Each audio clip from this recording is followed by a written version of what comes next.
नमस्कार।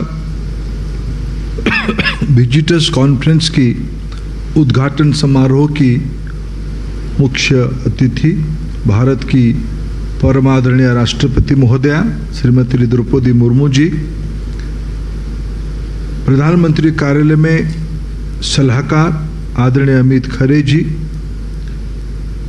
राष्ट्रपति महोदय की सचिव आदरणीय राजेश वर्मा जी, भारत सरकार की उच्च शिक्षा विभाग के सचिव आदरणीय संजय मूर्ति जी, इस कार्यक्रम में उपस्थित सभी महानुभाव, भारत की बौद्धिक जगत की प्रमुख स्तंभ, अन्य साथीगण, मैं आप सभी को आज की विजिटर्स अवार्ड तथा ये 2 दिवसीय कॉन्फ्रेंस में स्वागत करता हूं।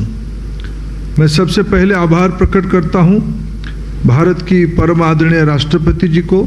उन्होंने समय दिया हम लोगों के बीच में रह के 21वीं सदी की भारत को बनाने में आप लोगों की दृष्टि को एक सामूहिक समझ में परिवर्तित करने में इस 2 दिवसीय अधिवेशन कारगर होगी। आपकी उपस्थिति हमें प्रेरित करेगी। मित्रों, मैं प्रारंभ में एक ही बात कहूंगा, भारत की सभ्यता, भारत की सिविलाइजेशन की गहरा पेट है, एक डीप रूटेड एक सिविलाइजेशनल प्रवास है हम लोगों की। इस प्रवास में चरक से लेकर सुश्रुत, आर्यभट्ट, बराहमीर, पाणिनि, ऐसे अनेकों नामों को हम समाजशास्त्र, विज्ञान, चिकित्सा शास्त्र, प्राणी विज्ञान, ज्योतिषी, खगोल शास्त्र, ऐसे अनेक आयामों में हम नाम ले सकते हैं। उन्हीं के बलबूते पे जो ज्ञान पुंज बना, ज्ञान प्रवाह बना, उसी में हम आज यहां तक पहुंचे हैं। अभी अभी भारत की लोकप्रिय प्रधानमंत्री नरेंद्र मोदी जी की दृष्टि को हम लोगों ने राष्ट्रीय शिक्षा नीति के रूप में आकार दे रहे हैं। उसी शिक्षा नीति की एक प्रमुख सुझाव नेशनल रिसर्च फाउंडेशन इसी वर्षाकालीन सत्र में कानून का रूप लेगा। भारत में अभी तक हम ये कह के आए हैं, इंडस्ट्री, एकेडेमिया और पॉलिसी की एक गहरा संबंध होनी चाहिए, लेकिन भारत सरकार उसको एक इंस्टीट्यूशनल फ्रेमवर्क में अभी ले जाने के लिए कटिबद्ध है। एनईपी की इम्प्लीमेंटेशन की कई आयाम अभी पिछले 3 सालों में आप लोगों की नेतृत्व में हमने पूरा किया है।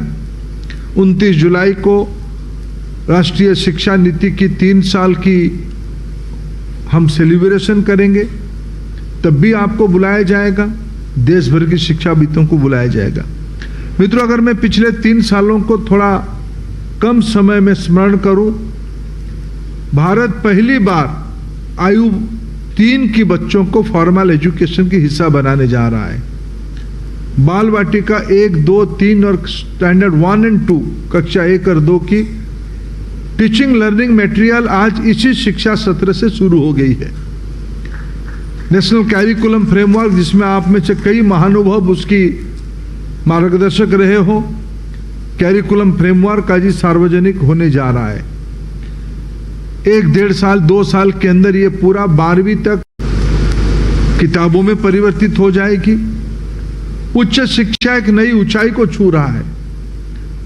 यूजीसी की इंटरनल रिफॉर्म हो, एनआईटी, आईआईटी, सेंट्रल इंस्टीट्यूशंस की गवर्नेंस रिफॉर्म हो, और उसको आज की आवश्यकता के साथ, भारत की नई पीढ़ी को आज की आवश्यकता के साथ जोड़ने के लिए आप लोगों की जो ऑटोनोमस इंस्टीट्यूशन के नाते अपने अपने जिम्मेवारी है, मैं अगर उसको आंकलन करूं, सभी 11 मिनिस्ट्री के अंदर 162 इंस्टीट्यूशंस, मैं इसीलिए 162 इंस्टीट्यूशंस का नाम उल्लेख करूंगा। ऐसे तो भारत में 1100 से ज़्यादा यूनिवर्सिटी और उसकी इक्विवेलेंट इंस्टीट्यूशन है, लेकिन उसकी विचार पुंज के एकदम केंद्र में आप 162 हो। आप स्टैंडर्ड सेट करने वाले इंस्टीट्यूशन हो, जिसकी परम आदरणीय राष्ट्रपति जी विजिटर हैं। भारत की शिक्षा व्यवस्था को, भारत की शिक्षा दिशा को एक प्रकार से रूप देने वाले आप सभी इंस्टीट्यूशंस की अपने आप में भूमिका है। आप लोग अपने आप में एक सेंटर ऑफ एक्सीलेंस हो। मित्रों, मैं अंत में आपको इस अधिवेशन में स्वागत करते हुए इतना ही कहूंगा, हम 21वीं सदी में तीसरे दशक में पहुंच चुके हैं। मैं माननीय प्रधानमंत्री जी की एक बात को सिर्फ आपके सामने दोहराना चाहूंगा। उन्होंने अभी अभी एक मंच में कहा, शायद दिल्ली विश्वविद्यालय की 100 वर्ष की जब हम समापन उत्सव पालन कर रहे तब उन्होंने कहा 20वीं सदी के तीसरा दशक भारत के लिए बहुत महत्वपूर्ण रहा।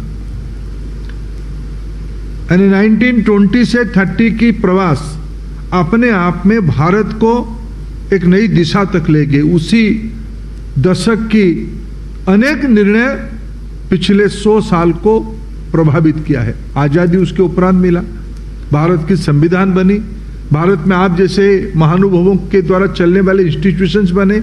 आज IIT, NIT, central universities, other centre of excellence की इंस्टीट्यूशंस आज भारत में नई कीर्ति स्थापित कर रही है।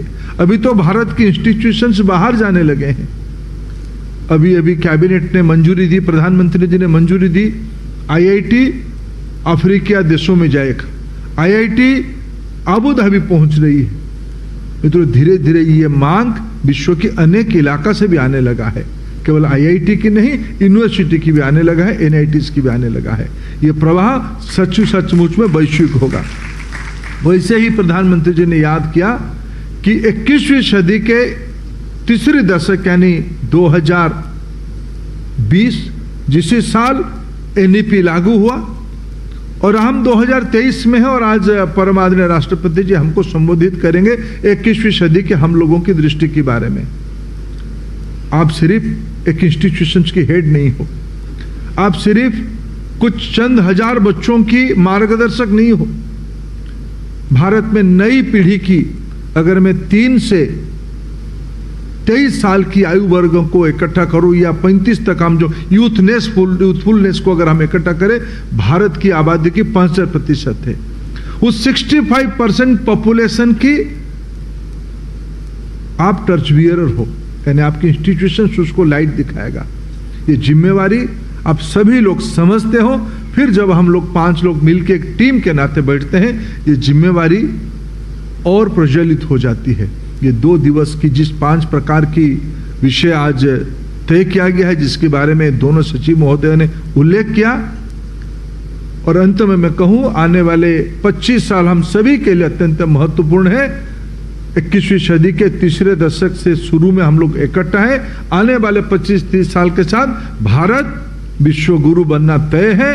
भारत विश्व की सबसे ताकतवर बौद्धिक शक्ति बनने वाला है। आप ही लोगों के कंधे पे, आप लोगों की मार्गदर्शन बनेगा। मैं आपको फिर इस 2 दिवसीय अधिवेशन में स्वागत करता हूं। धन्यवाद।